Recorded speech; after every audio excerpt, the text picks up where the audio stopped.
எத்தனை வயசுண்ணா? 73 வயசு வரையும் குடிக்காம ஒரு மனுஷன் இருந்திருக்காருன்னா ஐயா ரொம்ப நன்றி. சூப்பர் ஐயா. பார்த்து பார்த்துறோம். போய்ட்டோம். அதான் சொல்கிறேன். இப்போ நீங்கள் வந்துருக்கவங்கள போயிட்டு குடிக்கிறவங்கள போயிட்டு திருத்தணும். இப்போ நான் வந்து திருத்தணும். பேசி பேசியே திருத்துறேன் பாரு. இவரை போய் கொடுத்துட்றேன். எந்த குடியாரண்டா சொன்னா கேட்பான். அவர் உடம்பு நாளைக்கு விட்டு போடணும்னாலே இன்னைக்கு குடிப்பானுங்க.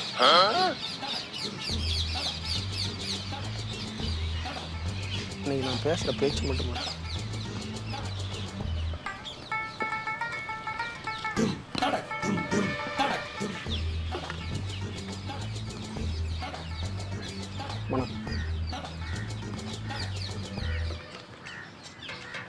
அண்ணா ஒரு நிமிஷம்.